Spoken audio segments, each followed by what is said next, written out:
untuk tonton video ni, yang pertama sekali cikgu nak kamu pause, kamu pergi kepada button download di bahagian bawah tu, kamu tekan download dan tekan download the highest quality. Kalau kamu ada data yang banyak, the highest quality sekurang-kurangnya kamu perlu download dalam 480 pixel. Less than that, cikgu tak boleh jamin kamu akan dapat video yang clear. Kenapa download? Okey, sebab kamu perlu tengok video ni berulang-ulang kali supaya kamu boleh faham. Mustahil untuk kamu tengok sekali dan terus faham. Kamu bukan genius.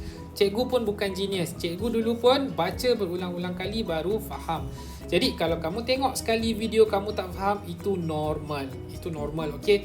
Jadi kamu perlu download video ni dulu supaya the next time kamu tengok, kamu dah tak consume data. Sebab bila kamu download dalam YouTube dekat phone kamu, dia dah save dalam phone kamu. So the next time kamu buka, dia dah tak consume data, tapi dia hanya consume memory phone kamu sahaja. Ingat sebelum tonton pastikan kamu download dulu sekurang-kurangnya dalam 480 pixel. Alright? Okay, itu sahaja. Okay, selamat pagi semua. Okey, untuk bab yang ketiga, kita akan masuk bab yang cikgu rasa paling sukar sekali dalam topik kimia tak organik ni, dalam kursus kimia tak organik. Jadi bab 3 adalah ikatan kimia. Okey, jadi apa itu ikatan kimia? Seperti yang kamu nampak dekat gambar ni, kat gambar ni ada tulis satu simpulan ataupun ikatan. Ikatan ni dia merujuk kepada kita ada satu objek A, kita ada objek B. Kemudian kita ikatkan antara objek A dengan objek B. Itu kita panggil ikatan. Ikatan tu kita boleh ikat pakai macam-macam benda. Kita boleh ikat pakai tali, kita boleh ikat pakai selotip. Right. Jadi konsep ikatan adalah kamu ada satu objek A, kemudian ada satu lagi objek B. Kemudian kamu nak ikat antara objek A dengan objek B. Okey, kita perlu ikat, tak kisahlah pakai tali ke pakai apa, contoh cikgu guna selotip. Selotip ni cikgu guna untuk ikat antara objek A dan juga objek B. So bila dia terikat macam ni, ini kita panggil dia, ini adalah satu ikatan. Okey, merujuk kepada apa yang kita belajar dalam kimia tak organik ni, kamu belajar mengenai atom. Dan kita ada satu atom. Kita ada atom A dan juga kita ada atom B. Alright, atom A, contoh ni atom A dan atom B. Dan apabila atom A dan atom B melakukan ikatan, itu kita panggil dia sebagai ikatan kimia. Kenapa atom A dengan atom B melakukan ikatan? Ada banyak sebabnya lah, tapi sebab yang paling utama adalah untuk mencapai kestabilan. Alright, itu dia punya overallnya lah, apa itu ikatan kimia dia punya. Okey, jadi dalam bab ini kamu terbahagi kepada dua. Yang pertama adalah dua subtopik. Yang pertama adalah ikatan ion dan juga ikatan kovalen. Yang kedua adalah daya tarikan antara molekul. Okey, kita pergi kepada satu-satu. Okey, kita tengok dulu objektif yang subtopik yang pertama. Menyatakan maksud ikatan ion dan ikatan kovalen, melukis struktur Lewis bagi atom dan molekul, menerangkan kepentingan konfigurasi elektron, duplet dan oktet, menerangkan pembentukan ikatan menggunakan struktur Lewis, dan yang terakhir sekali melukis Lewis structure bagi ikatan kovalen tunggal dan ikatan kovalen berganda. Jadi ada 5 objektif yang kamu perlu tahu dalam subtopik 3.1. Okey, kita refresh balik. Jadi ini adalah jadual kala unsur. Okey, jadual kala unsur kamu dah belajar daripada unsur yang pertama iaitu hidrogen sampailah unsur yang ke-20 iaitu kalsium. Ingat setiap unsur ni adalah atom yang berlainan jenis. Okey. Alright, ingat balik setiap unsur ni adalah atom yang berlainan jenis dia. Okey, jadi apa yang lainnya? Dia punya nombor proton, dia punya nombor nukleon, dia punya nombor elektron. Alright. Okey. Jadi cikgu dah narrow down kan kepada 20 sahaja unsur yang kamu perlu tahu, iaitu daripada hidrogen sampailah kepada kalsium. Jika kamu perasan, di atas hidrogen, okey, di atas hidrogen, okey, tengok cikgu tulis ni, hidrogen, helium, lithium, beryllium, boron, karbon, seterusnya lah yang di atas-atas ni dia ada tulis nombor 1920. Ini merupakan nombor proton. Nombor proton ni kamu juga boleh refer dia sama dengan jumlah nombor elektron. Jadi ingat nombor proton bersamaan dengan nombor elektron. Okey, jadi kamu dah tahu bilangan elektron. Sekarang ni kamu perlu tukar elektron kepada konfigurasi elektron. Apa itu konfigurasi elektron? Okey, konfigurasi elektron. Cikgu percaya kamu dah belajar sebelum ni. Jadi konfigurasi elektron adalah, ingat tak rumus? 2 8 8 2. Kalau tak ingat, kamu perlu refer kepada video cikgu yang sebelum ni. Okey, apa itu konfigurasi elektron dan macam mana nak dapat? Okey, jadi ini adalah konfigurasi elektron untuk hidrogen sampailah kalsium. Okey, kalsium yang paling last sekali konfigurasi elektron dia adalah 2882. Okey. Kemudian maksud ikatan ion dan juga ikatan kovalen. Okey.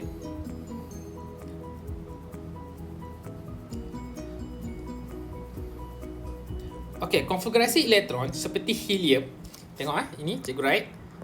Helium, neon dan juga argon adalah stabil kerana mempunyai konfigurasi elektron duplex dan juga konfigurasi elektron oktet. Okey, yang duplex yang ini kita panggil dia oktet. Okey, kenapa kita panggil dia duplex dan oktet? Okey, kumpulan 18 ni dia special sebab dia merupakan atom yang mempunyai elektron yang penuh di dia punya petala terakhir dia. Okey, petala terakhir dia dipenuhi dengan elektron. Kalau contoh cikgu back balik. Okey, kita tengok kumpulan 18. Okey, ini adalah kumpulan 18. Kumpulan 18, petala dia sentiasa penuh. Contoh yang ini dia penuh petala 1. Okey, yang ini dia yang ini penuh petala 1, yang ini penuh petala 2, dan yang ini penuh petala 3. Okey, rumah dia yang ketiga, rumah elektron ketiga dia penuh. Kumpulan 17. Okey, yang ini adalah kumpulan 17. Kumpulan 17 2 7. Okey, 2 dah penuh, tapi 7 penuh tak? 7 tak penuh. Okey, sebab kalau penuh dia jadi 8. Okey. Dan bila dia tak penuh, dia adalah tak stabil. Ingat kalau dia tak penuh, maksudnya dia tak stabil. Dia tak cukup tiang rumah dia. Okey, kamu ingat macam tu. Contoh, sama juga macam kumpulan 16. Okey, ni kumpulan 16. Okey, dia sekarang ni cikgu analogi lah. Cikgu suka analogikan dia sebagai rumah. Okey, kalau di atas ni, ini adalah geng rumah satu tingkat. Okey. Alright, ni rumah satu tingkat. Alright. Kemudian kala yang kedua, ini kala kedua. Okey, kala kedua, yang ini kala kedua, rumah 2 tingkat. Okey, yang ini rumah 3 tingkat. Dan yang terakhir sekali, rumah 4 tingkat. Okey, setiap rumah ni dia perlu memiliki tiang yang cukup untuk dia stabil. Okey, dan untuk rumah 2 tingkat, tiang yang stabil adalah sebanyak 8. Seperti neon. Okey, ingat untuk rumah 2 tingkat, kala kedua ni, rumah 2 tingkat, dia mesti memiliki tiang 8 yang stabil. Okey, selain daripada tu, dia adalah tak stabil. Maksudnya daripada lithium sehinggalah kepada fluorin.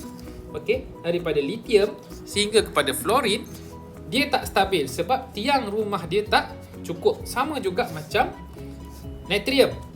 Natrium sampai klorin, dia tak stabil sebab tiang rumah dia tak cukup. Okey, sama juga macam ni, kalium. Kalium dia cukup tak stabil juga sebab dia ada 2, 8, 1. Tak cukup. Okey, yang ini 2, 8, 2 pun tak cukup. Ingat kalau rumah 4 tingkat ni, dia mesti ada 8 juga ujung dia. Kalau belakang dia 8, barulah dia stabil. Sekarang ni dia 2, 8, 8, 1. Jadi dia tak stabil.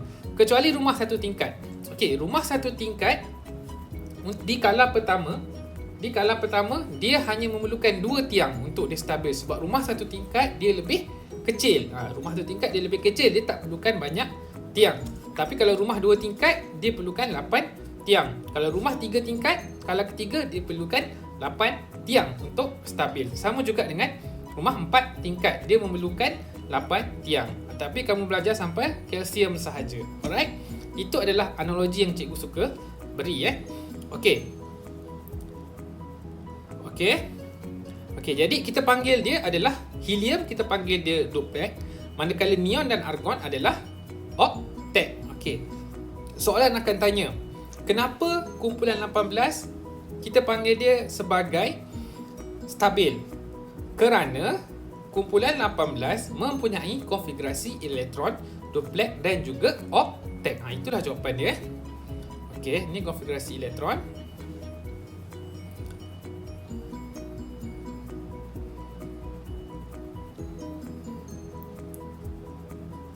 Okey, ni yang cikgu dah explain tadi.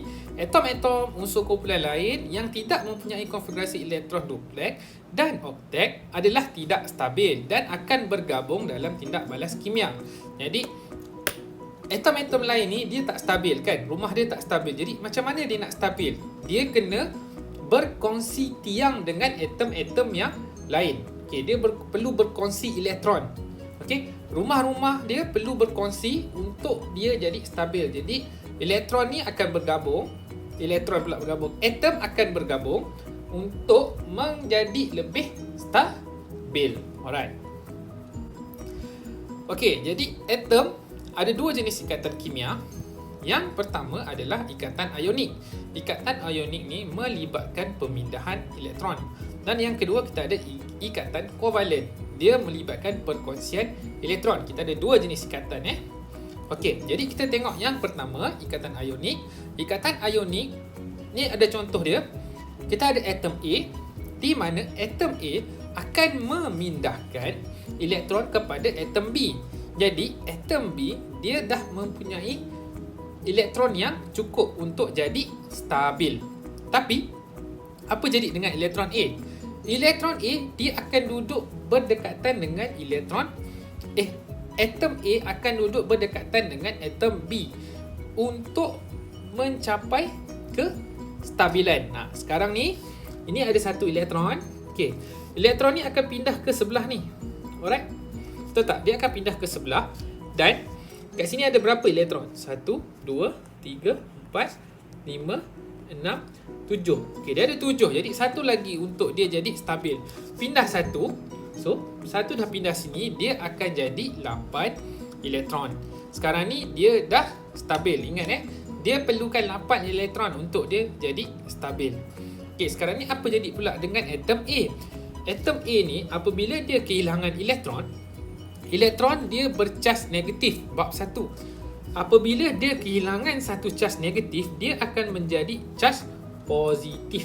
Alright, dia akan menjadi cas positif.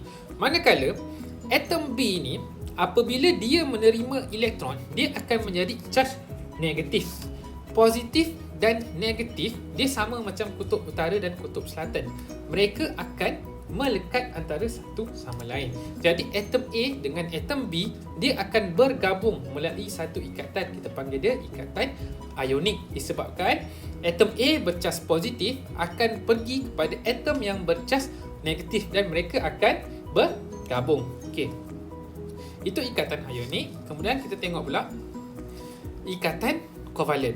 Okey, ikatan kovalen dia berbeza dengan ikatan ionik, di mana atom A dan atom B dia akan berkongsi elektron. Dia akan bergabung. Okey, tengok kita ada atom A.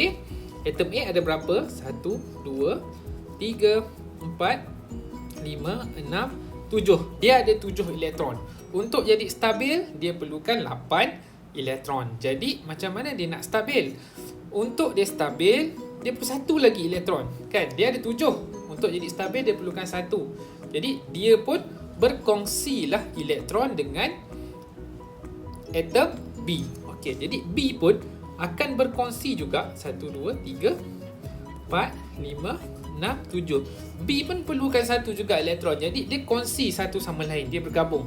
Okey, sekarang ni bila dia bergabung macam ni, dia akan jadi macam ni. 1, 2, 3, 4, 5, 6, 7, 8. Dia dah ada 8 elektron.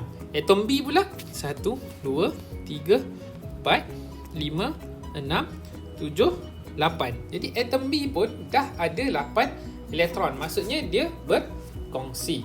Okey.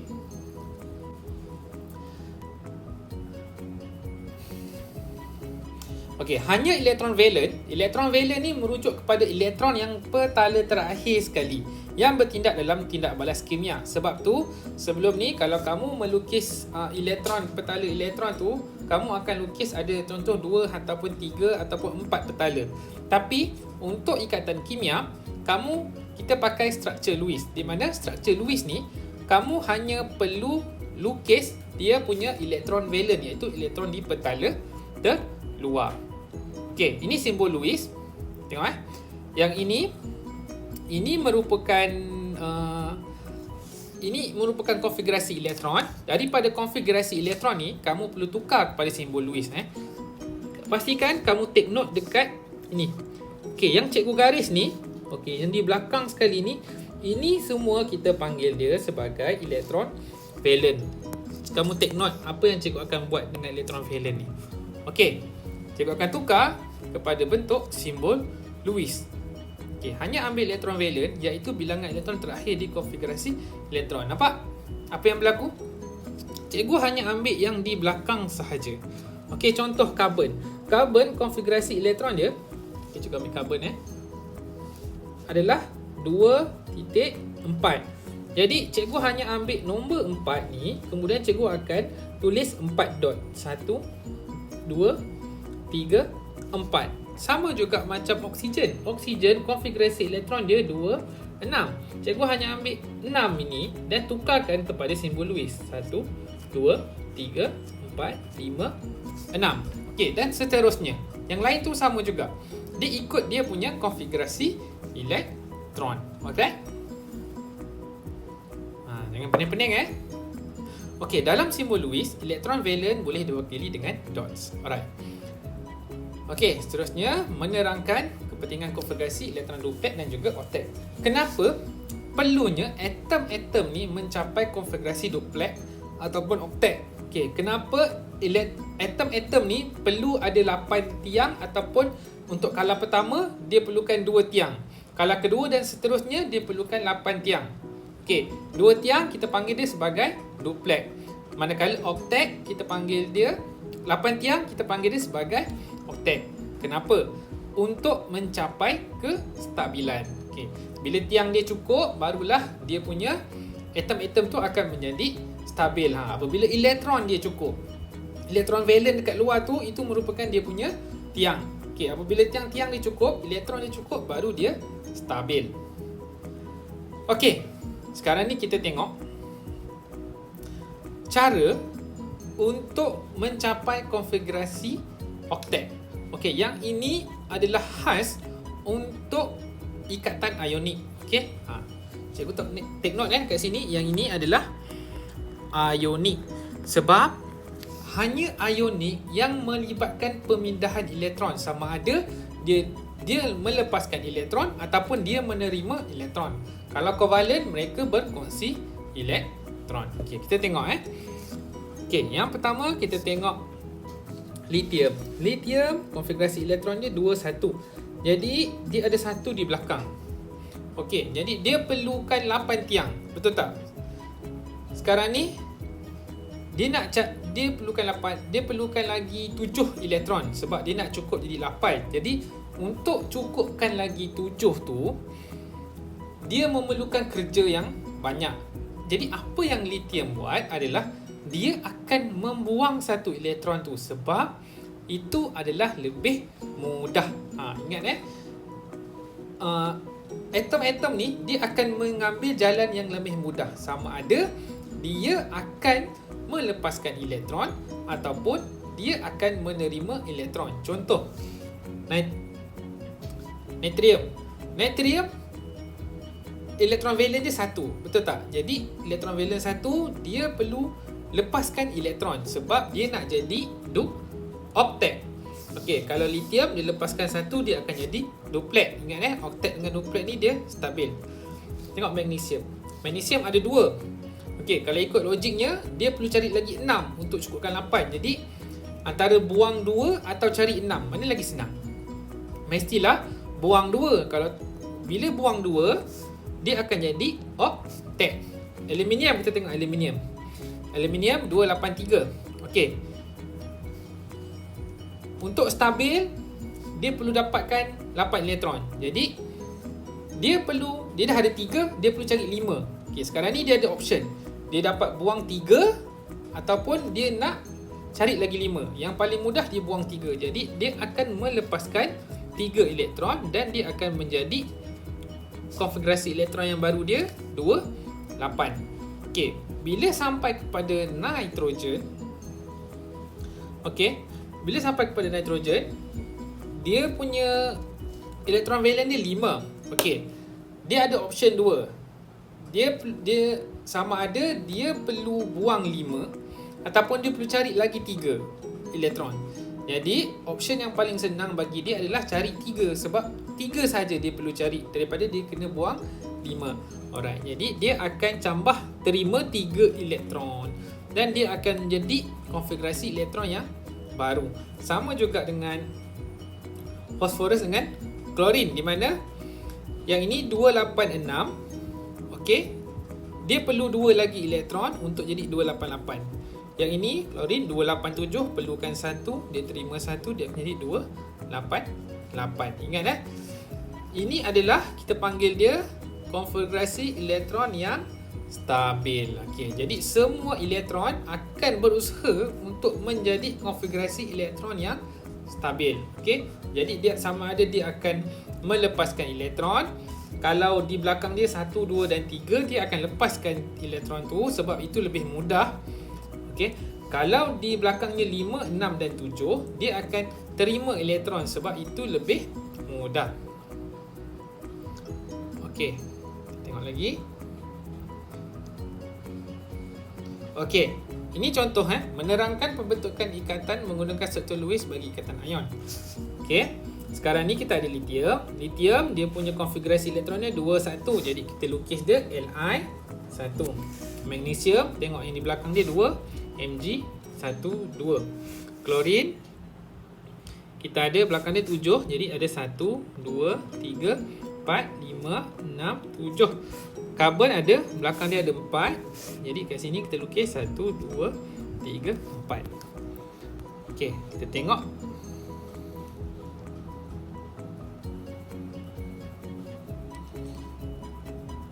Okey, jadi ikatan ionik ni hanya melibatkan kumpulan 1, 2 dan 13 yang bergabung dengan kumpulan bukan logam iaitu 15, 16 dan 17. Okey. Atom logam dia akan melepaskan dia akan melepaskan elektron, dan menjadi ion positif yang kita panggil dia sebagai kation. Dan atom bukan logam akan menerima elektron yang kita panggil dia sebagai anion. Okey, ini contoh pemindahan antara natrium dan juga klorin. Kita tengok natrium dia ada 1 elektron valen dekat luar. Okey. Natrium dia adalah apa? Apa yang dia cakap tadi? Dia dalam kumpulan 1, maknanya dia adalah logam. Okey, atom logam akan cenderung untuk melepaskan elektron. Okey, tengok. Jadi natrium ni adalah logam sebab dia adalah kumpulan 1.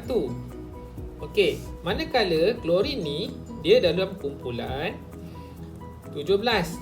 Dia adalah bukan logam. Jadi dia akan menerima elektron. Jadi Na akan pindah 1 elektron kepada klorin. Jadi Na dia akan menjadi positif. Positif ni kita panggil dia sebagai kation. Dan manakala apabila klorin menerima 1 elektron, disebabkan elektron ni bersifat negatif, dia akan menjadi negatif, kita panggil dia sebagai anion. Alright. Contoh yang kedua, magnesium klorida. Okey, sekarang ni magnesium kamu perlu lukis dulu dia punya structure Lewis dia. Mg, kemudian ini adalah elektron valence dia, lukis 2 titik. Oksigen elektron valence dia ada berapa? 1 2 3 4 5 6. Kemudian 2, yang ini samalah, yang ini kumpulan 2. Ingat kumpulan 2 logam. Logam akan beri elektron kepada yang ini bukan logam. Okey, bila dia dah beri, jadi magnesium ni akan menjadi positif sebab dia dah buang elektron. Dia buang elektron, dia akan menjadi positif. Tapi disebabkan dia buang 2 elektron, kamu perlu tulis 2 positif. Ingat dia perlu tulis 2 positif. Kalau natrium tadi, dia hanya tulis positif sebab dia buang 1 elektron. Kalau buang 3 elektron, perlu tulis 3 positif. Alright, manakala bagi oksigen yang menerima 2 elektron, dia akan menjadi 2 negatif. Alright? Cun? Alright, cun. Okey, jadi kamu dah faham apa yang berlaku dalam ikatan ion, ikatan ionik, di mana elektron ni berlaku pemindahan elektron. Apabila elektron dipindahkan, dia akan menghasilkan kation dan anion. Kation dan anion ni bersifat positif dan negatif, di mana positif dan negatif ni akan saling tertarik antara satu sama lain dan dia akan bergabung. Alright.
Okey, sekarang ni kita dah move on kepada ikatan kovalen.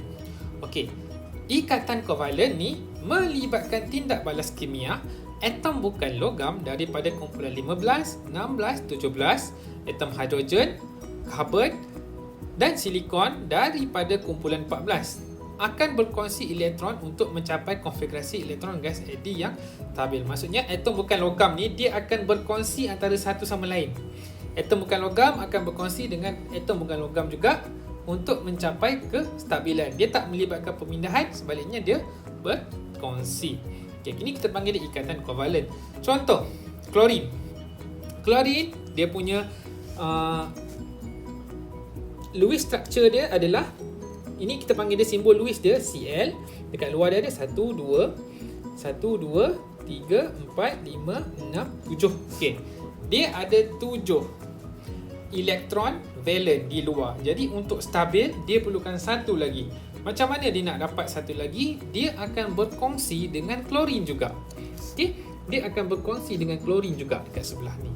Okey, apabila dia berkongsi dengan klorin, dia akan mendapat elektron yang stabil lah. Kalau kamu kira, dia akan kira macam ni ya. 1, 2, 3, 4, 5, 6, 7, 8. Kalau yang sebelah ni pula 1, 2, 3, 4, 5, 6, 7, 8. Jadi masing-masing dah mencapai kestabilan. Cara untuk lukis simbol Lewis bagi ikatan kovalen ada dua. Pertama, kamu boleh buat dalam bentuk dot-dot. Ni bentuk dot-dot. Ataupun kamu boleh buat dalam bentuk Cl garis Cl. Ini maksudnya satu garis ni menunjukkan terdapat satu elektron yang berkongsi. Dekat tengah ni ada 2 elektron. Okey Okey. Dekat tengah ni ada 2 elektron. Jadi dia akan buat, kamu perlu buat satu garis. Okey, nanti kita akan tengok di mana kamu perlu buat 2 ataupun 3 garis. Okey, contohnya kita tengok lagi hidrogen klorida, HCl. Jadi hidrogen dengan klorida ni,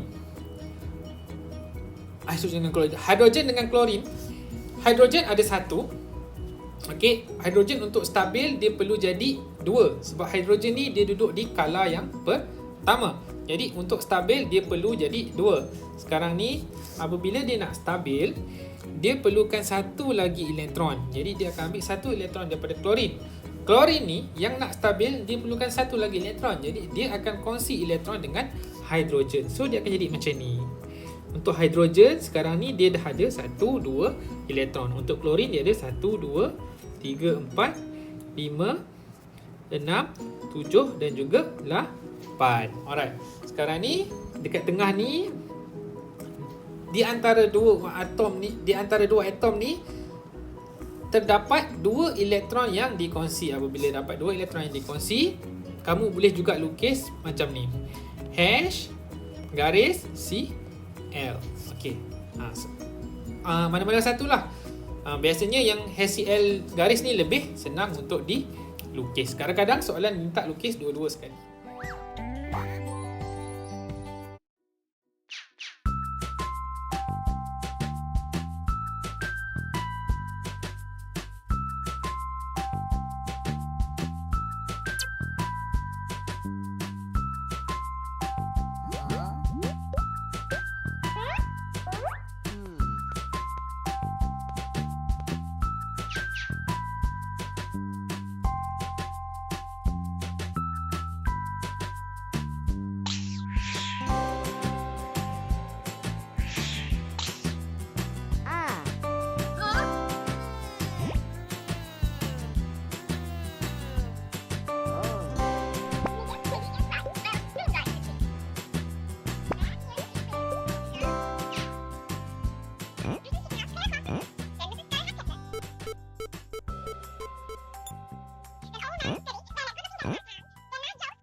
Yeah.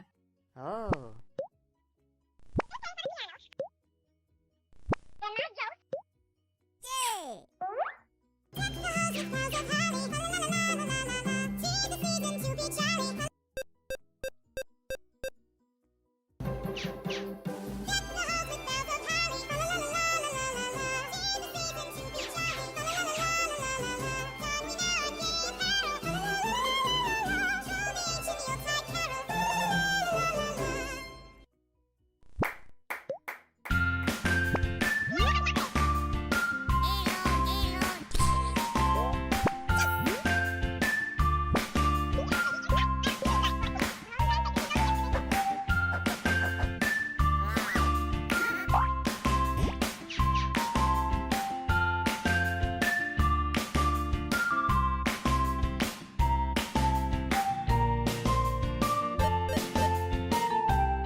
Okey,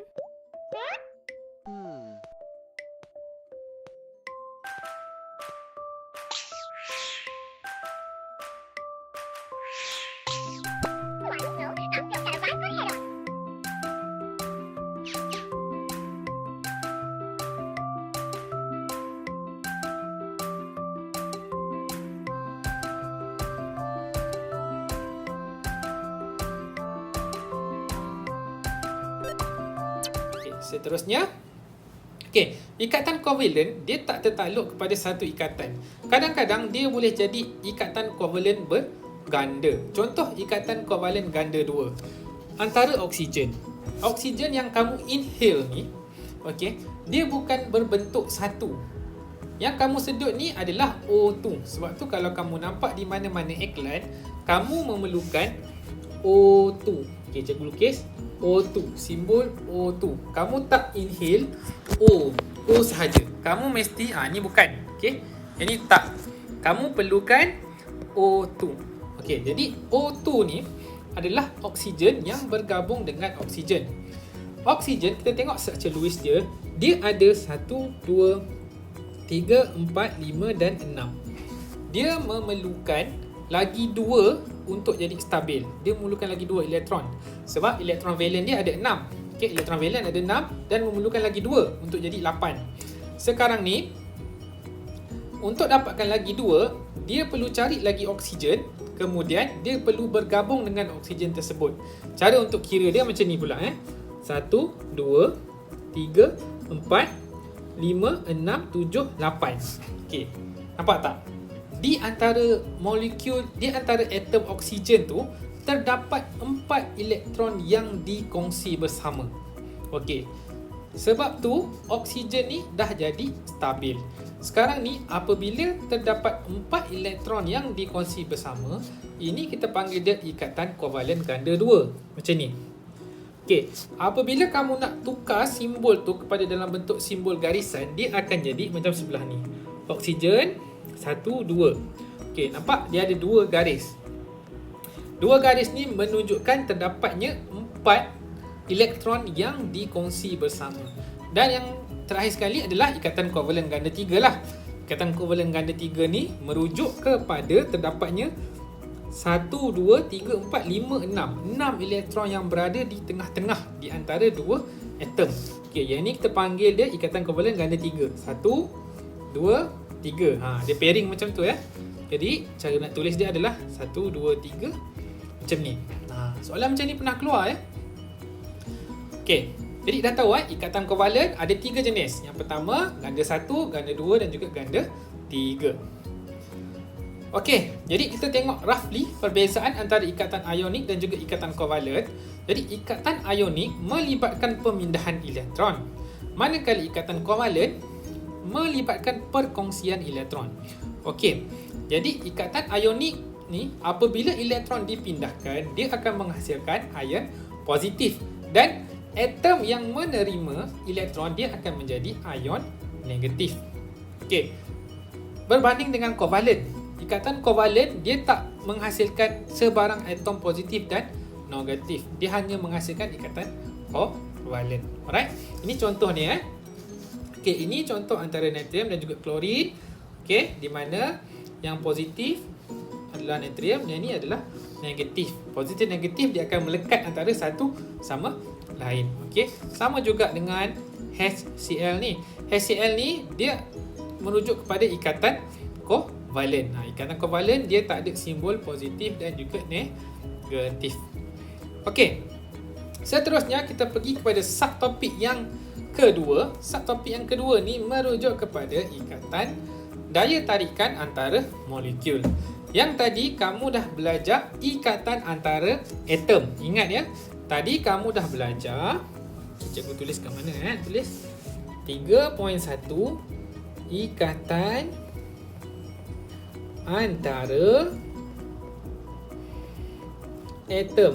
Okey, ikatan antara atom tu yang ini, yang di tengah ni. Okey, yang di tengah ni, ini adalah ikatan antara atom. 3.2 adalah daya tarikan antara molekul. Okey, antara dua molekul ni terdapat daya tarikan. Okey, jadi kamu akan belajar daya tarikan antara molekul ni. Ada banyak daya tarikan antara molekul, tapi kamu hanya belajar dua sahaja. Okey, kita tengok Jadi yang pertama kita panggil dia sebagai ikatan van der Waals. Ikatan van der Waals ni memang wujud di mana-mana sahaja. Okey, apabila ada dua molekul berdekatan, dia akan yang sama molekul yang sama. Okey, antara dua molekul yang sama berdekatan, dia akan menghasilkan daya tarikan.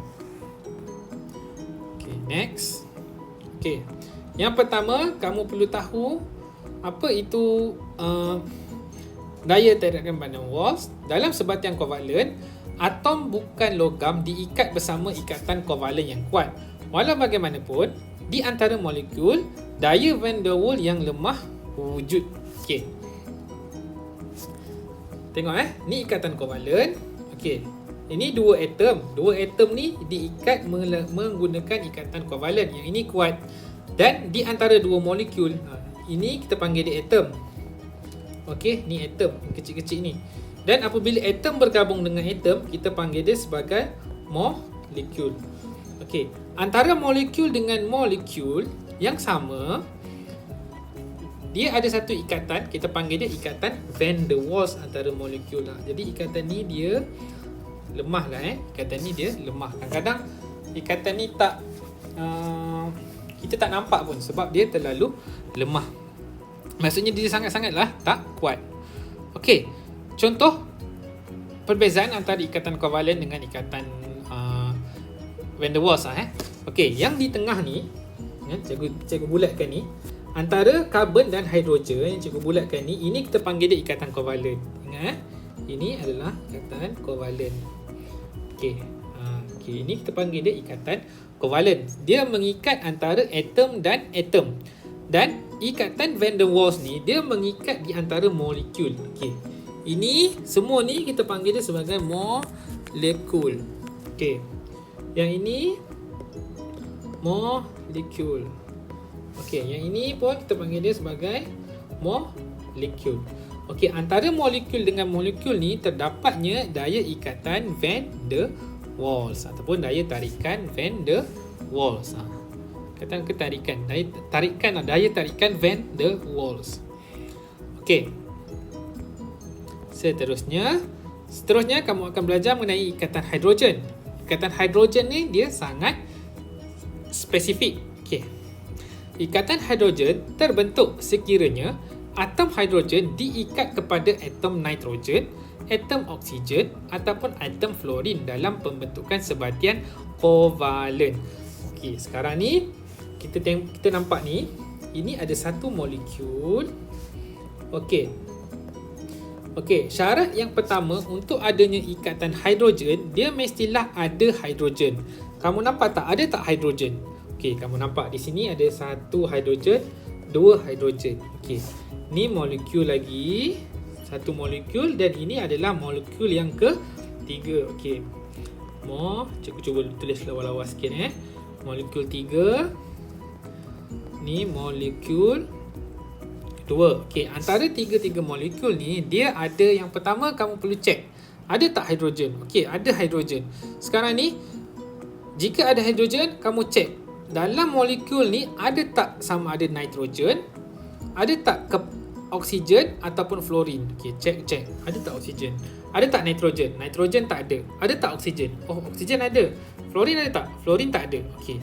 Jadi dia tak perlukan semua, dia perlukan salah satu saja. Sekarang ni ada oksigen. Apabila ada je oksigen, hidrogen ni dia akan melakukan satu ikatan dengan oksigen. Jadi di antara atom hidrogen molekul 1, dia akan melakukan pula ikatan dengan hidrogen dengan oksigen di molekul 2. Ingat hidrogen molekul 1 ni, okey, dia akan melakukan ikatan dengan oksigen molekul 2. Dia spesifik, hidrogen di molekul 1 pergi kepada oksigen di molekul 2. Dan ikatan yang terhasil antara mereka berdua ni, ini kita panggil dia sebagai ikatan hidrogen. Okey, dia boleh juga tukar sama ada jadi nitrogen ataupun fluorin dekat tengah ni. Okey, oksigen ataupun fluorin ataupun nitrogen. Tak kisahlah salah satu. Tapi yang penting sekali perlu ada hidrogen. Nampak? Perlu ada hidrogen. Okey. Menerangkan kesan oksigen bagi dari aspek. Okey, yang pertama, ikatan hidrogen ni dia akan memberi 3 efek kepada sesuatu bahan tu. Jika ada ikatan hidrogen, inilah yang akan berlaku. Yang pertama, ikatan hidrogen akan meningkatkan takat didih. Ikatan hidrogen antara molekul air telah menyebabkan air mempunyai takat didih yang lebih tinggi berbanding sebatian-sebatian hidrogen sulfida dan sebatian-sebatian yang lain dalam kumpulan 16. Maksudnya, jika ada ikatan hidrogen, takat didih sesuatu bahan tu akan tinggi. Ingat ya, ikatan hidrogen ni hanya berlaku kepada kovalen, kepada molekul-molekul yang melakukan ikatan kovalen, dan ikatan kovalen ni berlaku kepada unsur bukan logam. Unsur bukan logam adalah cair. Jadi kita tengok dia punya takat didih. Apabila dia ada ikatan hidrogen, automatik dia punya takat didih akan meningkat. Alright. Okey. Takat didih. Kemudian menerangkan kesan ikatan hidrogen bagi air dari aspek keterlarutan. Okey. Sebatian kovalen seperti metana tidak dapat larut di dalam air kerana tidak dapat membentuk ikatan hidrogen dengan molekul air. Manakala etanol boleh larut dalam air kerana etanol dapat melakukan ikatan hidrogen dengan molekul air. Metana ni seperti minyak. Cikgu bagi analogi minyak. Minyak boleh tak bergabung dengan air? Okey, kenapa minyak tidak boleh bergabung dengan air? Sebab minyak tidak boleh melakukan ikatan hidrogen dengan air. Jadi dia akan terasing antara dua tu. Alright. Manakala molekul etanol, etanol ni alkohol. Alkohol kalau kamu campur dalam air, apa akan berlaku? Dia akan terus bercampur kan? Okey, disebabkan etanol boleh bergabung dengan air. Alright, nanti kamu tengok video, ada video lepas ni kamu akan tengok video dia. Menerangkan kesan ikatan hidrogen bagi air berbanding ais dari aspek ketumpatan. Okey, dalam ais susunan molekul H2O adalah lebih terbuka. Setiap molekul air dikelilingi oleh 4 molekul air. Setiap molekul air dikelilingi oleh 4 molekul air yang lain melalui ikatan hidrogen. Struktur ais yang lebih terbuka ini menyebabkan ais kurang tumpat. Okey. Maksudnya apa, dengan adanya ikatan hidrogen, dia akan ada fenomena ais pepejal terapung di atas air. Kalau kamu tahu pepejal, contoh ni pepejal. Ini pepejal, ini pepejal, ini pepejal. Pepejal biasanya lebih berat berbanding dengan air. Tapi dalam konsep ais, okey, ais adalah air kan? Daripada air dia akan menjadi ais. Kenapa ais tu terapung? Okey, ais terapung kerana kita tengok okey, kita tengok. Sekarang ni ini adalah air. Okey, ini adalah ais. Okey, kalau kamu nampak air ni dia lebih tumpat. Kamu nampak tak ruang-ruang kosong dekat dalam air? Adalah kan sini cikgu lukis bulat-bulat ruang-ruang kosong ni. Tapi ruang-ruang kosong ni sikit. Jadi dia lebih tumpat. Kalau ais, struktur ais dia sangat special. Struktur ais dia macam ni. Dia ada ruang-ruang kosong yang sangat luas. Jadi ais ni dia lebih kurang tumpat. Apabila dia kurang tumpat, dia akan menjadi lebih ringan. Sebab tu ais akan terapung di atas air. Emerge from the chaos. This is what solid water, ice, looks like on the molecular level. Notice that the ordered hexagonal structure is less dense than the disordered structure of liquid water.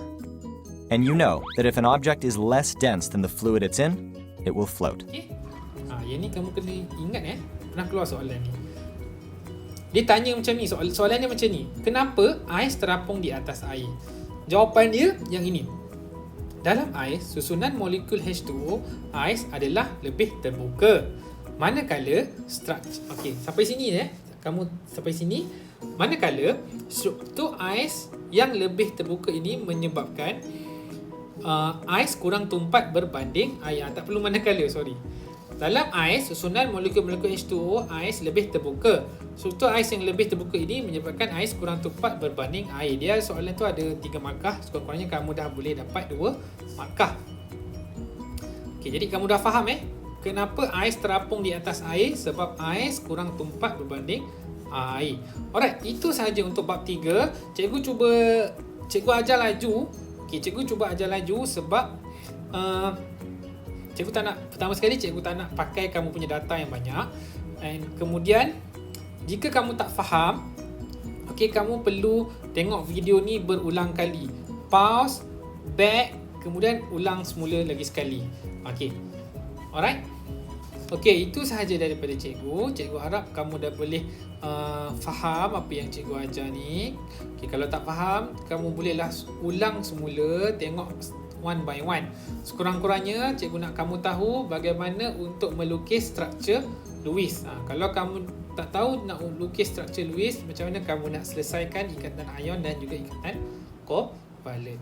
Itu saja